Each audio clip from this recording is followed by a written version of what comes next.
Veteran's Voice, Stories That Deserve to Be Heard, is proudly sponsored by Calling Gilbert, Wright & Carter. My name is Daniel Keel. My rank was flight officer during World War II, and the branch I was in was the United States Army Air Force. And this is my story. Well, after I became a navigator, we were told that the planes that the Negroes were flying up at Godman Field were medium bombers. And the medium bombers required that the navigator be a bombardier. And that we were being sent to Midland Army Air Base to train to become bombardiers.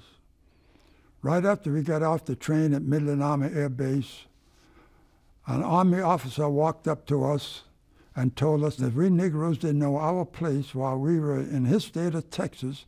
He spelled it out for us. 1, we could not eat in the officers' mess.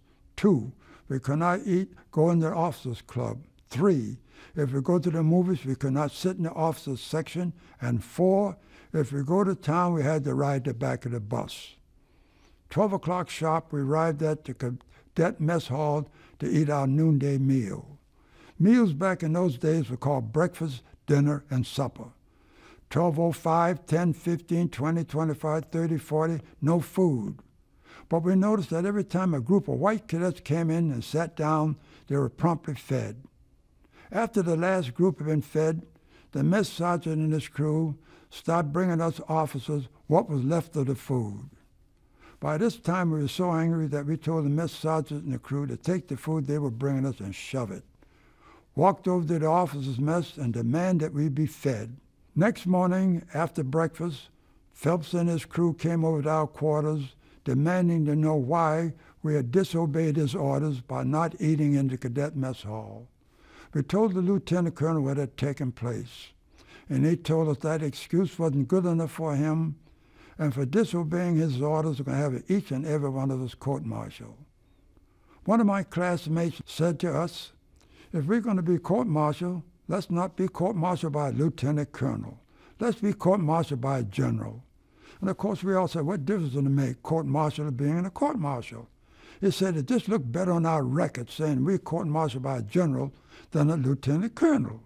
We said, okay, in that case, write us a letter. 2 or 3 hours later, a letter was brought over to my quarters. After reading the letter, I said, have my other classmates seen the letter? He said, I was the last one to see the letter because my quarters happened to be the last one in the barracks. I said, did they approve the letter? The answer was yes. I said, if they have read and approved the letter, why aren't there any signatures on the letter? And the answer was, although each one of my classmates who had read and approved the letter didn't want to be the first to sign it, because they figured he who signed it first would be considered a ringleader. Well, I said, I be damned. I said, that just leaves me. So I was the first one to sign the letter. Afterwards, most, but not all my classmates co-signed the letter. Later that afternoon, we sent the letter airmail special delivery to the Southwest Commanding General and placed a copy on the base commander's desk. 2 or 3 days later, a couple of white officers came over our quarters and told us the general was on the base, ordered every white officer on the base to meet with him at the base theater to discuss our situation. And that's where they were going. And after the meeting was over, they would give us a report. About an hour or so later, the same 2 men came back and gave us a report. After all the white officers had assembled in the theater, the general threw out the question, how should we Negro officers be treated while we were on the base? And we were told that the discussion became so heated that a fist fight broke out among some of the white officers in the theater. And the only way the general was able to quell the melee by having the national anthem played. After order was restored in the theater, the general told the officers in the theater, though we were Negroes, we were officers in the United States Army Air Force. And being officers in the United States Air Force, we will be treated with the same respect, privileges, dignity, promotions of any other officers on the base, period. Walked off the podium, followed by the base commander. 2 weeks later, found us at Godman Field where the Negro pilots were in transitional training.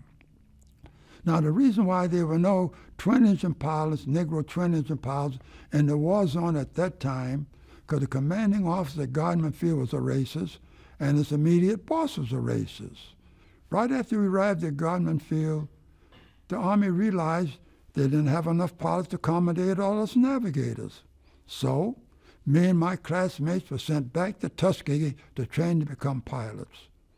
When we arrived back at Tuskegee to train to become pilots, there were 27 of us in our group. When graduation rolled around, there was only 3 of us left.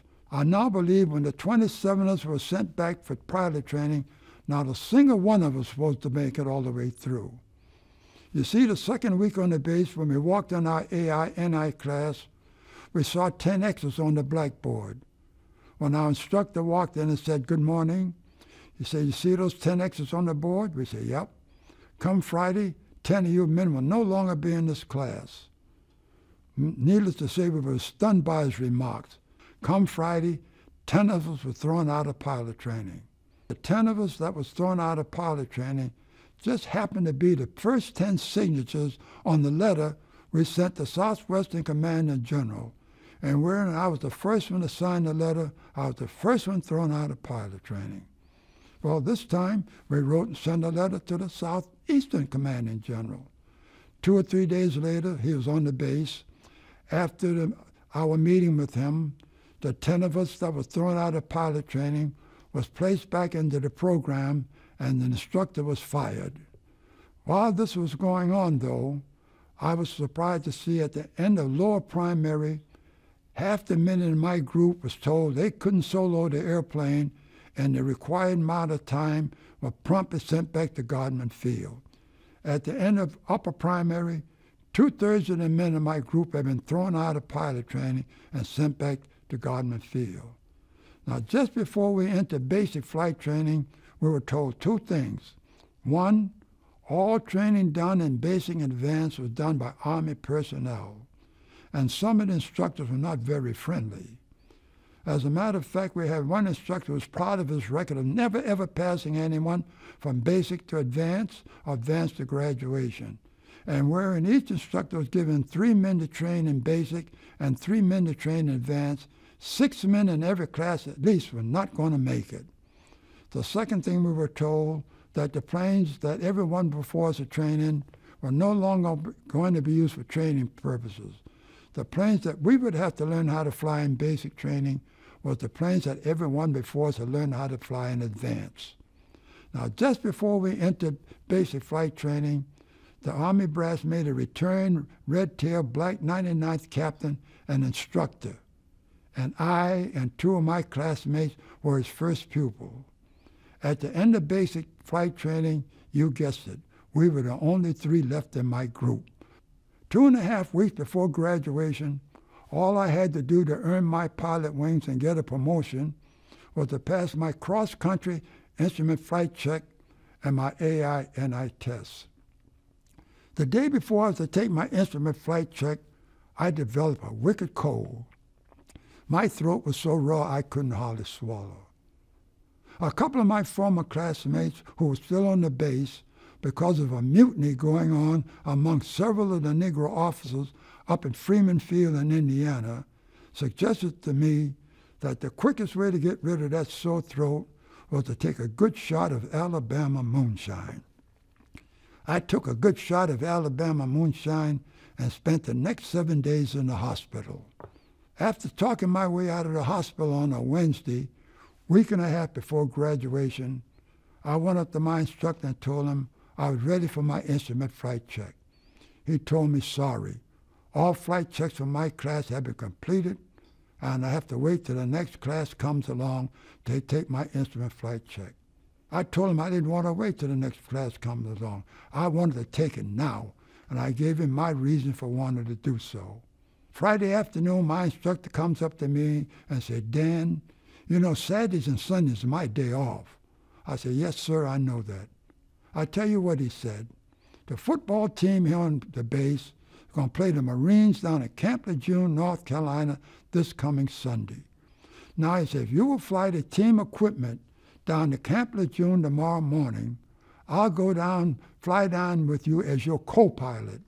And on the way back, I'll give you an instrument flight check. I flew a perfect mission down and a perfect mission back. First thing I did after I landed the plane was go over to the administration building to check on my records.